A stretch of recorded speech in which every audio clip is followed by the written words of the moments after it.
अस्सलाम वालेकुम friends, welcome back to my channel. तो फ्रेंड्स, इंडिया की टीम 12 साल बाद अपने होम ग्राउंड में सीरीज़ हार गई है। जी हाँ फ्रेंड्स, इंडिया की एक जो डोमिनेशन थी होम पे न्यूजीलैंड की सीरीज़ से पहले भी लग रहा था कि न्यूजीलैंड की टीम भी उसी तरीके से हारेगी इंडिया से जिस तरीके से बांग्लादेश की टीम हारी थी।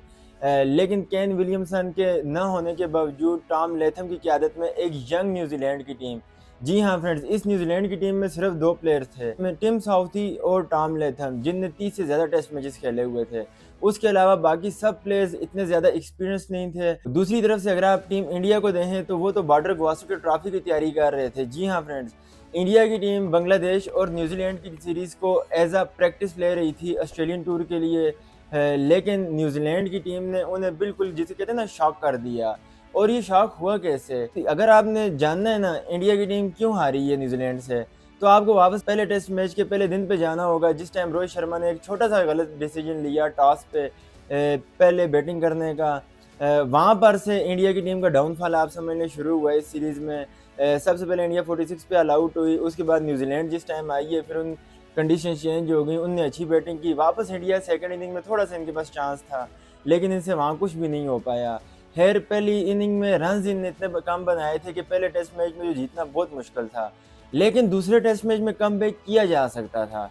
पहली इनिंग में देखें आप, न्यूजीलैंड ने 250 रन्स बनाए ऑलमोस्ट, वाशिंगटन सुंदर ने 7 विकेट्स लीं। वापस जिस टाइम इंडिया बैटिंग करने आई है, फर्स्ट इनिंग में इंडिया ने मतलब बहुत ही ज़्यादा पुअर बैटिंग की। आप देखें 156 पे ऑल आउट हो गए हैं।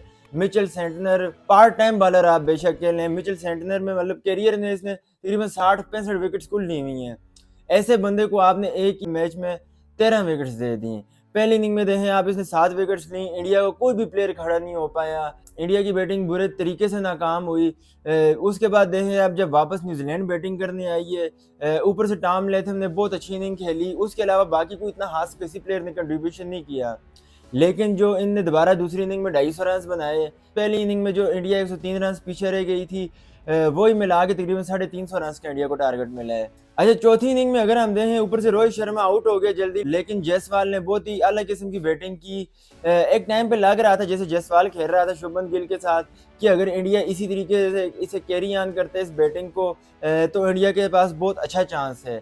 लेकिन आज सुबह आप देखें, लंच के बाद जिस टाइम इंडिया की टीम वापस आई है बैटिंग करने, उसके बाद शुभमन गिल आउट हुआ है, उसके बाद जायसवाल भी आउट हुआ, मतलब उसके बाद तो कोई खड़ा ही नहीं हो पाया। विराट कोहली, उसे तो पता नहीं क्या हो गया, उस बंदे को इस टाइम यकीन माने सोचना होगा कि यार मेरा क्या करना है फ्यूचर में, क्योंकि जिस फॉर्म के साथ वो खेल रहा है, T20 वर्ल्ड कप आप देख लें, पूरा फ्लॉप गया उसका, सिर्फ उसने फाइनल में एक नॉक खेली। उसके अलावा ये तकरीबन पूरा साल किसी भी फॉर्मेट में उससे कुछ भी नहीं हो पाया, और उसकी एवरेज गिर गिर के इस टाइम यकीन माने बहुत ही कम हो गई है। उसके बाद आप देखें, ऋषभ पंत रन आउट हो गया, बाकी भी सरफराज खान आउट हो गया, किसी प्लेयर से कुछ इतना हास नहीं हुआ। अगेन सेंटनर ने आज 6 विकेट्स ली, और इसके साथ सेंटनर ने इस मैच में 13 विकेट्स ली हैं। 13 विकेट्स ली, और न्यूजीलैंड की जीत में एक बहुत ज़्यादा अहम किरदार है सेकंड मैच में मिचेल सेंटनर का था। उसके साथ साथ फर्स्ट इनिंग में रचिन रविंद्रा ने अच्छी बैटिंग की थी, सेकंड इनिंग में टॉम लैथम ने अच्छी बैटिंग की, सेंटनर के साथ ग्लेन फिलिप्स ने भी इस मैच में अच्छी बॉलिंग की। लेकिन यहाँ से अब आगे देखना होगा इंडियन की टीम थर्ड टेस्ट मैच में कैसा खेलेगी।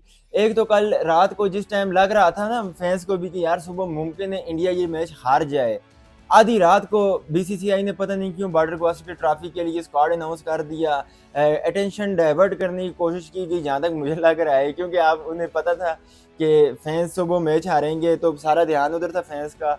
इनने स्क्वाड अनाउंस किया तो सारा ध्यान उधर चला गया, क्योंकि मैं खुद भी देख रहा था स्क्वाड अनाउंस हुआ है। तो इनने ध्यान, मतलब मेरा भी ध्यान इस साइड से हट गया कि यार इंडिया मैच हार रही है, इंडिया सीरीज़ हार रही है। 12 साल बाद इंडिया सीरीज़ हारी है, 18 सीरीज़ों बाद इंडिया सीरीज़ आ रही है, इससे आप अंदाज़ा कर लें। और ये तकरीबन 12 सालों में 56 मैचेस इंडिया ने खेले, और पहली दफ़ा ऐसा हुआ है इंडिया कंसेक्टिव 2 मैच हारी है। उसके अलावा इस पूरी 21st सेंचुरी में अगर देखा जाए, 2004 में इंडिया हारी थी, एडम गिलक्रिस्ट जब ऑस्ट्रेलियन कैप्टन, उस वक्त इंडिया सीरीज़ हारी थी इंडिया में। उसके बाद 2012 में इंडिया हारी थी इंग्लैंड से, जब अलास्टर कुक इंग्लैंड का कैप्टन था, MS धोनी की क़यादत में इंडिया खेल रही थी और वो सीरीज़ हारी थी। और ये तीसरी बार ऐसा हुआ है इस पूरी सेंचुरी में कि इंडिया अपने होम पे सीरीज हारी है और इस बार रोहित शर्मा की क़यादत में ऐसा हुआ है। विराट कोहली 2 टेस्ट मैच हारा होम पे अपने 7 साल करियर में, और रोहित शर्मा 4 मैचेस हार गया अपने पिछले 2 साल के टेस्ट कैप्टन करियर में।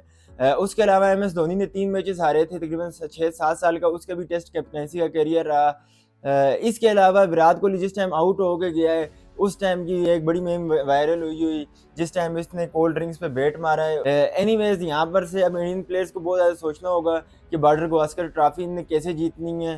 अब तो मुझे बहुत ज़्यादा मुश्किल लग रहा है। जो लास्ट अगर आप 2 बार ये जो जीते हैं ना ऑस्ट्रेलिया में जाके, उन दोनों में अगर आप देखें चेतेश्वर पुजारा और अजिंक्य रहाणे, इन 2 का बहुत ज़्यादा मेन कंट्रीब्यूशन रहा है और इंडिया ने इन दोनों प्लेयर्स को इस बार ड्रॉप कर दिया है, 15 में भी शामिल नहीं किया। अगेन बाद में ये शामिल कर सकते हैं, लेकिन इंडिया को ये चीज़ सोचनी होगी कि आप अपने इतने मेन और एक्सपीरियंस प्लेयर्स को ऐसे ड्रॉप नहीं कर सकते। अगर आपने कर भी दिया है, आपके जो यंग गन्स हैं, आप देखें ना, मतलब इक्का दुक्का किसी मैच में ये खिलाड़ी चल जाते हैं। शुभमन गिल जिस तरीके से हो गया, कभी कभी खेल जाता है, वरना कंसिस्टेंसी तो शुभमन गिल में मैंने किसी एक फॉर्मेट में भी अभी तक नहीं देखी। जायसवाल अच्छा प्लेयर है, जायसवाल को आप ज़रूर कैरी ऑन करें, क्योंकि इसका इंटेंट बहुत अच्छा होता है।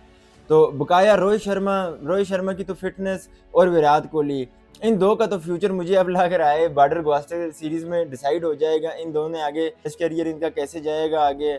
लेकिन अब यहाँ से आगे इंडियन टीम को सोचना होगा इनने मैच कैसे जीतने, इनने आगे सीरीज़ कैसे जीत। अगर WTC का इन्हें फाइनल खेलना है तो इन्हें बॉर्डर गावस्कर ट्रॉफी जीतना बहुत ज़्यादा लाजमी हो गई है। 5 मैचेस में से आपने 3 मैचेस जीतने वो ट्रॉफी जीतने के लिए, और मतलब ट्रॉफी खाली जीतने के लिए नहीं ना, फाइनल पहुंचने के लिए। ट्रॉफी तो आप 1-0 से भी जीत सकते हैं अगर बाकी सब में ड्रा हो जाएं, लेकिन आप फिर फाइनल नहीं पहुंचेंगे।